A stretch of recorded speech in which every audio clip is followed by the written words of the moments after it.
नमस्कार भक्तो, स्वामी सेवा चॅनलवरती तुमचे पुन्हा एकदा मनपूर्वक स्वागत करतो. भक्तो, या व्हिडिओचे टायटल तुम्ही अगदी योग्यच पाहिले आहे की क्षणभरातच कधीही चमकेल नशीब, तुळशीमध्ये बांधा ही एक वस्तू, रोडपती होईल धनवान. आणि हा उपाय तुम्हाला कधी करायचा आहे? हा उपाय तुम्हाला प्रबोधिनी म्हणजे देव उठणी एकादशीला करायचा आहे, म्हणजेच की बार्शी दिवशी. या तर मग या व्हिडिओला ध्यान देऊन ऐकूयात. तर पहा भक्तो, कार्तिक महिन्याच्या शुक्ल पक्षातील एकादशीलाच देव उठणी एकादशी म्हणजेच प्रबोधिनी एकादशीच्या नावाने ओळखले जाते. काही लोक या एकादशीला प्रबोधिनी एकादशी, देव उठाण एकादशी किंवा मग देव उठणी एकादशीच्या नावाने जाणतात. या दिवशी श्री हरी विष्णू आपल्या योग निद्रेतून जागतात. तर बघतो, या तर मग जाणून घेऊयात याविषयीची पौराणिक कथा आणि ही एकादशी यावर्षी 2023 मध्ये केव्हा आहे. तर पहा, यावर्षी ही एकादशी 23 नोव्हेंबर 2023 शुक्रवारी आहे आणि या दिवसापासून जगत कल्याणाचे पालनहार श्री हरी विष्णू नारायण पूर्ण चराचर सृष्टीचा कार्यभार सांभाळण्याचे काम आपल्या हातात घेतात. हिंदू सनातनी पंचांगाच्या अनुसार या प्रबोधिनी एकादशीची जी तिथी आहे ही 22 नोव्हेंबर 2023 संध्याकाळी 7:30 पासून सुरू होईल आणि या एकादशीची संपन्नता 23 नोव्हेंबर 2023 संध्याकाळी 6:08 होणार आहे. या तर मग सर्वात प्रथम मी तुम्हा भक्तगण दर्शकांना या व्हिडिओमध्ये हे सांगू इच्छितोय की ही प्रबोधिनी म्हणजे देव उठणी एकादशी का साजरी केली जाते. याच्या 3 कथा मी तुम्हाला सांगणार आहे आणि मग यानंतर मी तुम्हाला हे सांगणार आहे की या एकादशीच्या दिवशी आपणास काय केले पाहिजे, ज्याने आपली आध्यात्मिक उन्नती होईल, आपल्या जीवनात धनसंपत्तीची बरकत होईल, सुख समृद्धीत वाढ होत जाईल. आणि त्याचसोबत या व्हिडिओमध्ये मी तुम्हा भक्तगण दर्शकांना या कथांच्या माध्यमातून हे सांगणार आहे की श्री हरी नारायण अवतार श्रीकृष्णाने स्वयं युधिष्ठिरला हे सांगितले आहे की या देव उठणी एकादशी प्रबोधिनी एकादशीची कथेला ज्या व्यक्ती शुद्ध अंतःकरणाने ऐकतात अशा व्यक्तीच्या जीवनात कधीही गरिबी येत नाही. अशा व्यक्तीच्या आयुष्यात कोणत्याही प्रकारची समस्येची अडचण येत नाही. श्रीहरी नारायणांच्या कृपेने अशा व्यक्तींच्या समस्या स्वतःहून समाप्त होतात. असा व्यक्ती या जन्मात या भूमीवर अगदी निश्चितपणे सुख हे भोगतो आणि त्याच्या मृत्यूनंतर अशा व्यक्तीला कधीही यमाच्या दंडित यातना सहन कराव्या लागत नाही आणि शेवटी अशा व्यक्तींना श्री वैकुंठ धामाची प्राप्ती होती. आणि बघतो, फक्त ही कथा ऐकल्या मात्रने, तर ही कथा अगदी ध्यान देऊन अवश्य ऐका. या व्हिडिओमध्ये पुढे जाण्यापूर्वी मी तुम्हा भक्तगण दर्शकांना हे आवर्जून सांगू इच्छितोय की जर या आजच्या व्हिडिओला तुम्ही पूर्णपणे अगदी लक्ष देऊन पाहता तर तुम्हाला धनवान बनण्यापासून या सृष्टीतील कोणती शक्ती अडवू शकणार नाही. या तर मग वळूयात आपल्या पहिल्या कथेकडे. तर एका राजाच्या राज्यामध्ये सर्व लोक एकादशीचे व्रत ठेवायचे. त्या राजाची प्रजा तसेच नोकर व चाकरांपासून ते काही पाळीव पशूंपर्यंत एकादशीच्या दिवशी अन्न ग्रहण करायचे नाही. आणि अशातच एक दिवशी कोणत्या दुसऱ्या राज्यातील एक व्यक्ती त्या राजाजवळ येऊन बोलला, महाराज, कृपा करून मला तुमच्याकडे तुमच्या सेवेत नोकरीसाठी ठेवावे. तेव्हा राजाने त्या व्यक्तीसमोर एक अट ठेवली, ठीक आहे, मी तुला माझ्या दरबारात नोकरीस ठेवेल, परंतु जेथे की रोज तुला खाण्यासाठी सर्व काही मिळेल, पण एकादशीला तुला खाण्यासाठी अन्न मिळणार नाही. त्या व्यक्तीने त्यावेळी होकार दिला.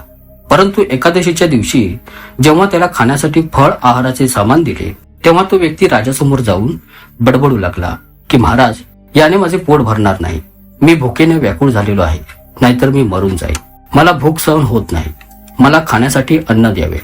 राजाने त्यास त्यावेळेच्या घातलेल्या अटीची आठवण करून दिली, पण तो व्यक्ती अन्न सोडण्यासाठी मानतच नव्हता.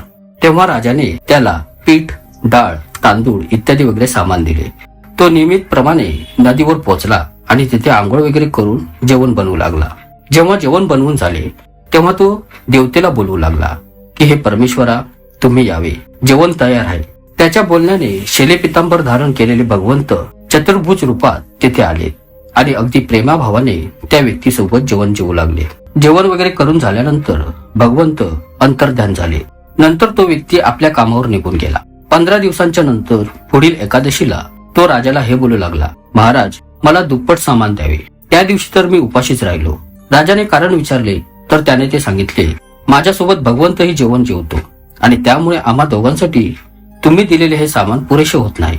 हे ऐकून राजाला खूपच मोठे आश्चर्य वाटू लागले आणि राजा बोलला, मी हे मानूच शकत नाही की स्वयं भगवंत तुझ्यासोबत जेवण जेवतात. मी तर स्वतः एवढी व्रते, उपवास करतो, पूजापाठ करतो, परंतु भगवंताने मला तर कधी अजून दर्शन दिलेले नाहीये. राजाचे हे बोलणे ऐकून तो बोलला, महाराज, जर तुम्हाला विश्वास होत नाहीये तर तुम्ही स्वतः माझ्यासोबत येऊन आपल्या उघड्या डोळ्यांनी पाहावे. राजा एका झाडाच्या पाठीमागे लपून बसला. त्या व्यक्तीने आताही जेवण बनवले व संध्याकाळपर्यंत भगवंत आलेच नाही. शेवटी तो बोलला की हे भगवंत, जर तुम्ही आला नाही तर मी नदीमध्ये उडी घेऊन माझा जीव देईन. पण भगवंत काही आलेच नाही. तेव्हा तो आपला जीव देण्याच्या उद्देशाने त्या नदीकडे जाऊ लागला. जीव देण्याचा निर्णयाचा परिणाम त्याच्या मनावर एवढा जास्त वाढून गेलेला होता की तेव्हा भगवंताला त्याच्या समोर येऊन प्रकट व्हावेच लागले आणि त्याच्यासोबत बसून जेवण जेवावे लागले. भगवंत त्याच्यासोबत जेवण वगैरे जेवून झाल्यावर त्या व्यक्तीस आपल्या पुष्पक बसवून आपल्यासोबत वैकुंठ धामात घेऊन गेले. या सर्व क्रियांना, या जेवढी पण घटनांचे दृश्य येथे घडत होते, हे सर्व काही दृश्ये राजा झाडामागे लपून पाहत होता. आणि मग नंतर राजाही हा विचार करू लागला की व्रत उपवास करून तोपर्यंत कोणताच फायदा होत नाही जोपर्यंत मनुष्य पूर्णपणे शुद्ध होत नाही. आणि यानेही राजाला ज्ञान प्राप्त झाले. तोही मनुष्य व्रत उपवास करू लागला आणि शेवटी त्याला स्वर्गाची प्राप्ती झाली. बघतो, ही होती देव उठणी प्रबोधिनी एकादशीची पहिली कथा. या तर मग वेळ न घालवता आता दुसरी कथा पाहूयात. जर तुम्ही या तिन्ही कथांना अगदी ध्यानपूर्वक ऐकाल तर मी निश्चितपणे सांगतोय की तुम्हाला जीवनात कधी धनाची कमतरता भासणार नाही. याने श्री लक्ष्मीची प्रसन्नता प्राप्त होते. दुसरी कथा. यात एक राजा होता आणि त्याच्या राज्यात पूर्ण प्रजा सुखी होती. एकादशीला कोणीही अन्नधान्याची खरेदी विक्री करत नसायचा. सर्वजण फळ आहारच घ्यायचे. एकदा भगवंताने राजाच्या प्रती परीक्षा घेण्यासाठी आपली इच्छा प्रकट केली. भगवंताने एका सुंदरीचे रूप धारण केले आणि राजा येण्याच्या मार्गात वाटेत उभे राहिले. तेव्हा तेथून राजा विचरण करत होता आणि त्या सुंदरीला पाहून चकित राहिला. तिला राजाने विचारले की हे सुंदरी, तू कोण आहेस आणि येथे रस्त्यात एकटी काय करत आहेस? तेव्हा सुंदरी बोलली, मी निराश्रित आहे. या नगरात कोणीही माझ्या ओळखीचे नाहीये आणि मी अशा वेळी कोणापाशी मदत मागू? राजा तिच्या रूपावर मोहित झालेला होता. तो बोलला, तू माझ्या महालात चल आणि माझी राणी बनून राहा. त्यावर सुंदरी बोलली, मी तुझे म्हणणे ऐकेन, पण तुला तुझ्या राज्याचा कारभाराचा अधिकार मला द्यावा लागेल आणि तुझ्या राज्यावर माझा पूर्णपणे अधिकार राहील. मी जे पण बनवेन तेच तुला खावे लागेल. राजा तिच्या रूपावर मोहित झालेला होता आणि तिच्या सर्व अटींना राजाने मान्य केले. दुसऱ्या दिवशी एकादशी होती. राणीने आदेश काढला की या एकादशी दिवशी बाजारामध्ये अन्नधान्याची विक्री केली जावी. राजाच्या स्वयंपाक घरामध्ये मांस मच्छी सजवले जावे आणि जेवणही वाढण्यास सांगितले. राजाला जेव्हा असे जेवण जेवण्यास सांगितले तेव्हा हे जेवण पाहून राजा राणीला बोलला, राणी, आज एकादशी आहे. मी तर फक्त फळ आहारच घेईन. तेव्हा राणीने त्या राजाला आपल्या अटीची आठवण करून दिली आणि राजाला बोलली, एकतर हे जेवण तुम्ही खावे, नाहीतर मी तुझ्या मोठ्या राजकुमाराचा शिरच्छेद करेन. आता राजाने आपली ही स्थिती मोठ्या राणीला सांगितली. तेव्हा मोठी राणी बोलली, महाराज, धर्म सोडू नका. राजकुमाराचा शिरच्छेद झाला तरी बेहत्तर. पुत्रप्राप्ती तर परत होईलच, पण एकदा धर्म बुडाला तर पुन्हा प्राप्त होणार नाही. बघतो, कथेला ध्यान देऊन ऐकत राहा. याच दरम्यान मोठा राजकुमार खेळून आला. आपल्या मातेच्या डोळ्यात अश्रूंना पाहून तो रडण्याचे कारण विचारू लागला. त्यावर तिच्या मातेने, मोठ्या राणीने सर्व सत्य वस्तुस्थिती त्यास सांगितली. त्यावर राजकुमार बोलला, मी माझा शिरच्छेद करण्यास तयार आहे. माझ्या पिताश्रींच्या धर्माची रक्षा अवश्यच होईल. राजा खूपच मोठ्या दुःखी मनाने राजकुमाराचा शिरच्छेद देण्यासाठी तयार झाला आणि तेव्हा राणीच्या रूपातील श्री हरी विष्णू आपल्या खऱ्या अवतारात प्रकट झाले आणि राजाला बोलले, हे राजन, तू या कठीण परीक्षेमध्ये पास झालेला आहे. आणि श्री हरी प्रसन्न होऊन राजाला मनोवांछित वरदान मागण्यास सांगितले. त्यावर राजा बोलला की हे नाथ, तुम्हीही दिलेले सर्व काही आहे, आमचा बस उद्धार करा. त्याचवेळी तेथे एक पुष्पक यान प्रकट झाले. त्याचवेळी राजाने आपला सर्व राज्यकारभार राज्यासकट आपल्या मुलाच्या हातात सोपवला आणि तो श्रीहरी विष्णूंच्या यानात बसून भगवंताच्या सोबत परमधाम वैकुंठात निघून गेला.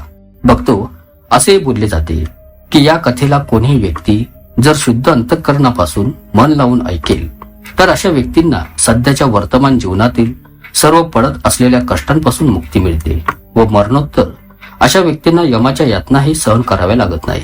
यात्रा मग बघतो, आता तिसऱ्या कथेकडे वळूया, जी की तुळशीच्या विवाहाशी संबंधित जोडलेली आहे. बघतो, या कथेला अर्धवट सोडू नका, अन्यथा प्राप्त होणाऱ्या लाभांपासून तुम्ही वंचित राहा. तर शिव महापुराणाच्या अनुसार पौराणिक काळात दैत्यांचा राजा दम होता.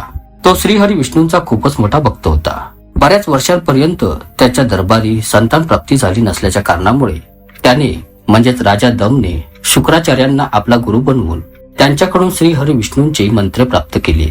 ही मंत्रे प्राप्त केल्यानंतर त्याने पुष्कर सरोवरामध्ये घनघोर तपस्या केली. श्रीहरी विष्णू त्याच्या तपस्येने प्रसन्न झाले आणि त्यांनी दम राजाला संतान प्राप्तीचे वरदान दिले. श्रीहरी विष्णूंच्या वरदान प्राप्तीमुळे राजा दमच्या येथे एक पुत्राचा जन्म झाला. या पुत्राचे नाव संघचूर्णा ठेवले गेले. मोठं वाढल्यानंतर संघचूर्णाने श्री ब्रह्माजींची घोर तपश्चर्या केली. त्याच्या तपश्चर्येला प्रसन्न होऊन ब्रह्मदेवाने संघचूर्णाला वरदान मागण्यास सांगितले. तेव्हा संघचूर्णाने हे वरदान मागितले की तो सदा काळासाठी सदैव अजरामर राहावा आणि कोणीही देवी देवता त्यास मारू शकणार नाही. ब्रह्मदेवाने त्याला हे वरदान दिले आणि त्यास सांगितले, तू बद्रीवनात जाऊन धर्मध्वजाची पुत्री तुळशी तिच्या सोबत विवाह करावा. भक्तो, कथेला ध्यान देऊन ऐकत राहा. या कथेच्या श्रवण मात्राने व्यक्तीचा अकाल मृत्यू टळून जातो. या कथेच्या ऐकल्या मात्राने त्या व्यक्तीच्या वाईट वेळा संपून जातात. पुढे संघचूर्णाने ब्रह्मदेवाच्या आदेशाचे पालन केले आणि तुळशी सोबत जाऊन त्याने विवाह केला आणि ते सुखपूर्वक आपले जीवन जगू लागले. संघचूर्णाने आपल्या पूर्ण स्वबळाने देवता, असुर, दानव, राक्षस, गंधर्व, नागव, किन्नर, मनुष्य तसेच त्रिलोकातील सर्व प्राणी मात्रांवर विजय प्राप्त केला. तो श्रीहरी विष्णूंचाही परम भक्त होता. संघचूर्णाच्या अशा प्रकारच्या सर्व अत्याचारांना सर्व देवी देवता हैराण झाले होते. ते सर्वजण ब्रह्माजवळ गेलेत आणि ब्रह्मदेव त्यांना श्रीहरी विष्णूकडे घेऊन गेलेत. श्रीहरी विष्णूंनी त्यांना सांगितले की संघचूर्णाचा मृत्यू श्री शिवशंकरांच्या त्रिशूळानेच होईल. त्यामुळे तुम्ही श्री शिवशंकर महादेवांकडे जावे. नंतर महादेवांनी चित्ररथ नावाच्या आपल्या एका गणाला आपला दूत बनवून त्या संघचूर्णाकडे पाठवून दिले. चित्ररथाने संघचूर्णाला समजावून सांगितले की त्याने देवी देवतांना त्यांचे राज्य परत द्यावे. परंतु त्या संघचूर्णाने नकार दर्शविला आणि त्या चित्ररथाला सांगितले की मी महादेवांशीही युद्ध करू इच्छितोय. श्री शिवशंकरांना जेव्हा हे माहीत पडले तेव्हा ते युद्धासाठी आपली सेना घेऊन निघाले आणि अशा प्रकारे पुढे देवी देवता आणि असुर दानवांमध्ये घनघोर युद्ध झाले. परंतु ब्रह्मदेवाच्या वरदान प्राप्तीच्या कारणामुळे संघचूर्णाला देवी देवता हरवू शकले नाहीत. आणि मग जेव्हा श्री महादेवांनी संघचूर्णाचा वध करण्यासाठी जसेच आपले त्रिशूळ उभारले तेव्हा एक आकाशवाणी झाली की जोपर्यंत संघचूर्णाच्या हातामध्ये श्रीहरी विष्णूंचे कवच आहे आणि त्याच्या पत्नीचे म्हणजेच तुळशीचे सतीत्व अखंडित आहे तोपर्यंत त्याचा वध करणे असंभव आहे.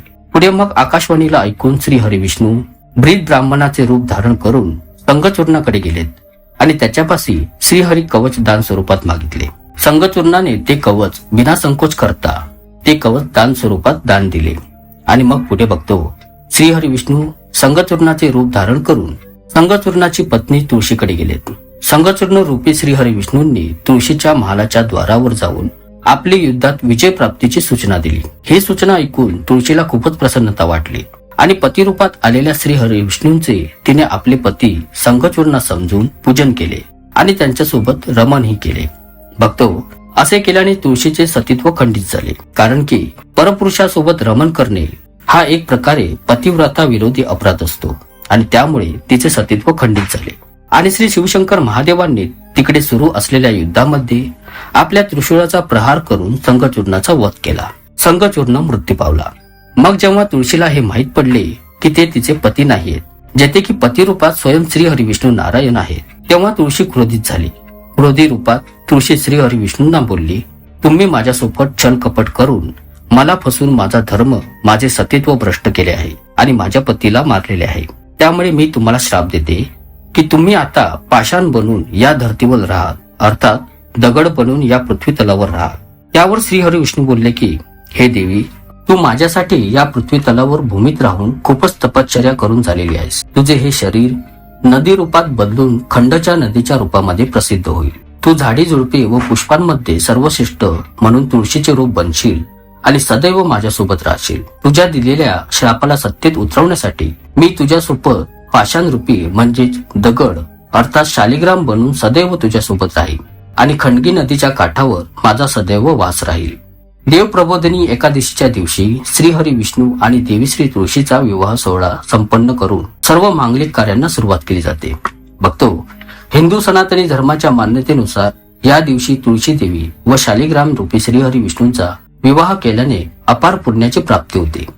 बघतो, असेही बोलले जाते की ध्यान देऊन ऐका की जर देव उठणी एकादशीच्या दिवशी श्री हरी विष्णूजींना तुळशीचे फक्त एक पान अर्पण केले जाईल तर त्या व्यक्तीस 10,000 गोदानाच्या समानतेची पुण्याची प्राप्ती होते.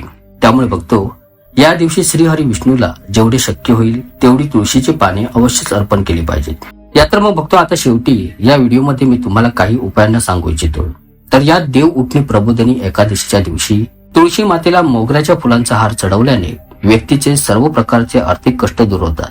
जी लोक बऱ्याच कालावधीपासून कित्येक प्रकारच्या आर्थिक कष्टाने परेशान व हैराण झालेले आहेत, तर मग अशा लोकांनी फक्त एकादशी दिवशी, त्या देवउठणी प्रबोधिनी एकादशीच्या दिवशी, कोणी व्यक्ती शुद्ध अंतःकरणापासून तुळशी देवीला केवळ मोगऱ्याच्या फुलांना किंवा मग या फुलांचा हार बनवून श्री तुळशी मातेला समर्पित करते, तर अशा व्यक्तीचे जन्मधर्मांतरीचे सर्व आर्थिक कष्ट दूर होतात. परेशानींच्या कधीही आर्थिक तंगी व कमतरता होत नाही. तसेच बघतो हेही बोलले जाते, या दिवशी गुलाबाच्या फुलांचा हार बनवून, माळ बनवून जर तुळशी मातेला समर्पित केला जाईल तर शारीरिक आणि मानसिक हे दोन्ही एक प्रकारचे कष्ट आहेत. असे कष्टदायी त्रास, पीडा पूर्णपणे दूर होतात. फक्त तुळशीच्या मुळात कच्चे दूध अर्पण केल्याने सर्व प्रकारच्या मनोवांछित इच्छांची पूर्तता होते. जर कोणतीही तुमची अर्धवट राहिलेली मनोवांछित इच्छा असेल तर तिच्या पूर्ततेसाठी आजच्या दिवशी, या देवउठणी प्रबोधिनी एकादशीच्या दिवशी तुळशीच्या मुळाचे कच्चे दूध अवश्य घाला. सर्व प्रकारच्या इच्छा पूर्ण होतील. बघतो अत्यंत महत्वाचे, या दिवशी न विसरता श्रीहरी विष्णूंना तुळशीच्या पानांची माळ बनवून अवश्य घाला. तुमच्या सर्व प्रकारच्या संकटांची, समस्यांची आणि त्रास, दुःख, रोग व आजार पीडांची समाप्ती होईल. जीवनात सुख समृद्धीची प्राप्ती होऊन तुमच्या घर, कुटुंब, परिवारात धन संपत्तीची बरकत होईल. पण लक्षात ठेवा, या दिवशी तुळशीची पाने तोडू नयेत. त्यामुळे एक दिवस अगोदर यांना तोडून तुम्ही तांब्याच्या पाण्यात ठेवू शकता. तर आशा करतो तुम्हाला ही माहिती नक्कीच आवडली असेल. ब्रह्मांड नायक तूच एक समर्थ. जय जय श्री स्वामी समर्थ. धन्यवाद.